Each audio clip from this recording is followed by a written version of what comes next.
Today in our Versus series, we're going to be looking at one of the times that Batman fought Superman. The version that most people see when this is brought up is Dark Knight Returns, issue number 5. Now, this was written and drawn by Frank Miller, and The Dark Knight Returns is considered to be one of the greatest Batman stories and greatest comic books of all time. So like I said, whenever someone says Superman versus Batman, this is the moment a lot of things reference. It was the moment that heavily inspired Batman v Superman by Zack Snyder. This story brought Batman back to his gritty roots, moving away from the campy roots of the 60s. This is also the book that everyone points to when they say that Batman could in fact beat Superman in a fight. The fight itself doesn't even happen until the end of it, when it shows that if Batman actually does have enough prep time, he could hypothetically defeat Superman. But could he though? First, let's do our usual history lesson. Batman was created by Bill Finger and Bob Kane. His first appearance was in Detective Comics number 27 in 1939. After Bruce Wayne's parents were murdered in a dark alley, he dedicated his life and family's fortune to becoming the Batman. And yes, it is officially the Batman, even though most of us would prefer him just be Batman. The Dark Knight Crusader of Gotham City has no actual powers, though he has trained his body and mind to peak physical performance and arms himself with an array of gadgets and vehicles. Though he is regarded as a loner, Batman generally surrounds himself with members of the Bat family. He's also a member of the Justice League and considered good friends of Superman. Superman was created by Jerry Siegel and Joe Shuster and first appeared in Action Comics number 1 in 1938. The last son of Krypton, Kal-El was sent to Earth by his parents to escape his dying world, crash landing in Kansas. He was discovered by the Kents and then raised by them. Eventually, Clark Kent would head to Metropolis where he would meet Lois Lane and become a reporter for the Daily Bugle. Now, as Superman, Clark was the most powerful being on the planet. He's a member of the Justice League. He has super strength, flight speed, super breath, heat vision, and super hearing, and pretty regularly writers just add in new powers. In the movies, he had the ability to rebuild walls with his vision and wipe out memories with a kiss. While in the New 52, he had the ability to explode. So yeah, he's gained powers randomly whenever they want him to. Now, the story of Dark Knight Returns is actually set in an alternate reality where the world's superheroes have finally been ordered to stand down and retire by the US government. All except Superman, who has become something of a superpowered enforcer for the president. In 1985, Bruce Wayne is 55 years old and has given up his mantle after the death of Jason Todd. The city has devolved into an even darker version than it was before, with crime running rampant and a new gang, the Mutants, ruling the street through terror. It's all finally enough for Bruce Wayne to come out of retirement, once again taking up the cowl of Batman. However, Bruce isn't what he once was and is almost beaten to death by the leader of the Mutants. He's then saved by Carrie Kelly, a young girl who has decided to become Robin. After he's saved by Alfred, Batman once more heads out into the streets, proving he is back by finally defeating the mutant leader. Seeing his return, the Joker finally comes out of a catatonic state, and once again tricks the stupid media into believing that he has reformed, but instead kills a talk show audience. A moment that has been recreated in the cartoon version of this comic, and even in the Joker movie. Batman once again confronts him, chasing him through a carnival as Joker kills numerous civilians, and Batman finally gets him cornered, but still refuses to kill the Joker. Disappointed, the Joker snaps his own neck, framing Batman for his murder. Now hunted by the GCPD, Batman and Robin must go on the run. But now is when the president has had enough, and he calls in Superman. Superman knows who Batman is. He tries to talk to his friend, but Bruce won't have it. Superman asks him where they want to meet. Bruce whispers where it began, knowing that his friend will hear him. And that brings us to the actual comic book moment. In Crime Alley, Superman appears and he's briefly distracted by Carrie Kelly, who uses the Batmobile to open fire on the Man of Steel.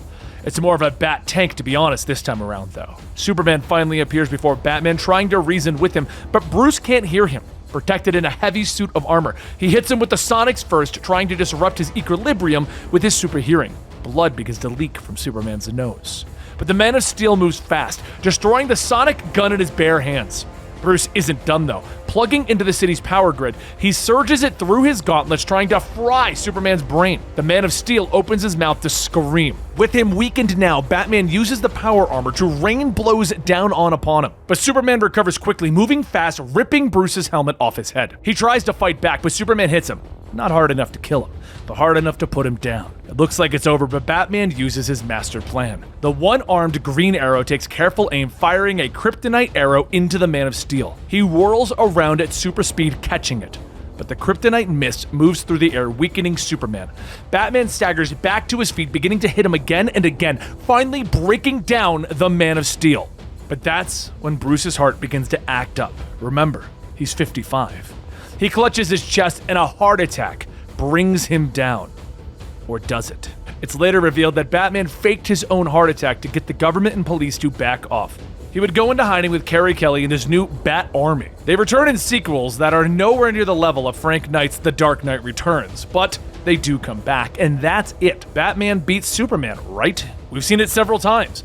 But the question really becomes, what if Superman was done with Batman's bullshit?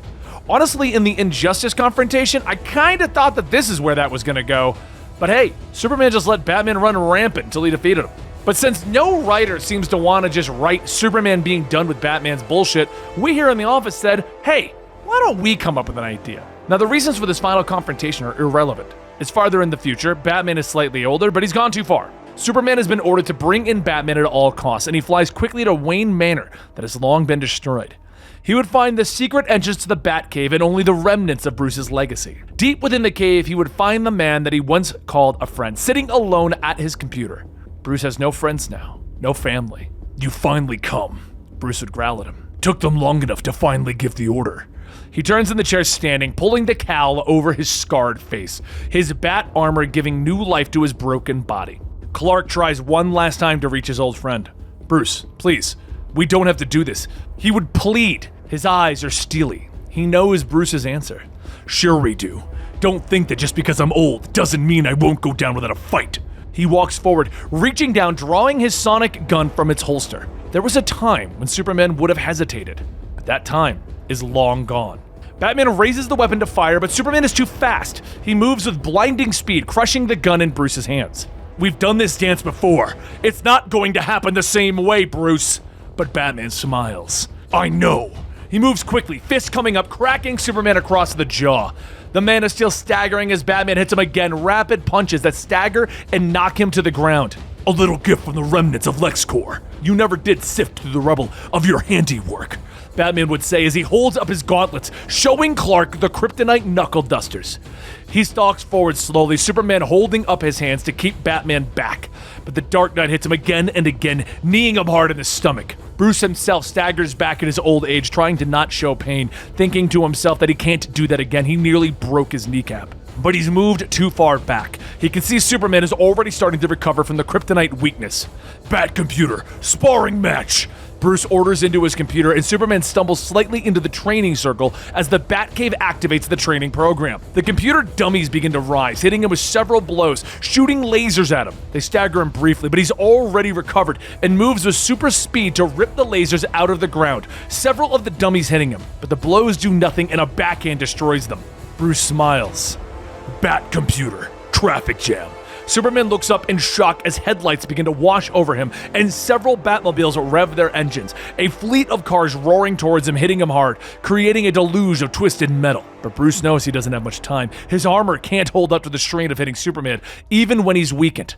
The man twists, falling away as Superman pushes himself clear. You done? He asks as he begins to move forward, Bruce cracking his neck and pounding his knuckle dusters together. Not even close, he snarls, and he begins to move forward, preparing to rain more blows on Clark, but the Man of Steel isn't surprised this time. He ducks under the first strike, and his eyes blaze with anger and heat vision. The first blast cutting through Bruce's right wrist, severing the gauntlet and hand from the rest of his body, the kryptonite rolling away. He hisses in pain, but twists and hits Clark in the ribs with his left. But Clark is moving fast again, grabbing a hold of Bruce's arm, severing it at the shoulder with his vision. Bruce's eyes widen in shock as he stumbles back, completely disarmed. Clark stalks forward, all friendship gone from his eyes. I told you, Bruce. We've done this before. He snaps. It's over. He reaches out for Bruce, lifting him by the collar of his armor, anger still blazing in his eyes. I'll tell them you didn't go peacefully. I'll keep the legacy of the Bat alive, for the friendship we once shared.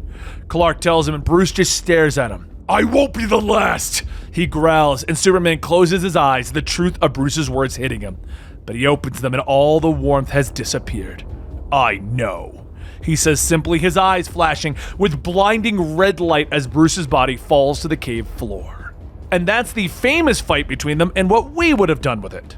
I hope you guys enjoyed today's Versus episode, and if you want to suggest a battle down below, we'll see if it exists in the real comic books, and then bring it to you right here on the Comicstorian channel. Please consider hitting that like button, hitting subscribe, and letting us know your thoughts on what we did down below. I'll see you next time.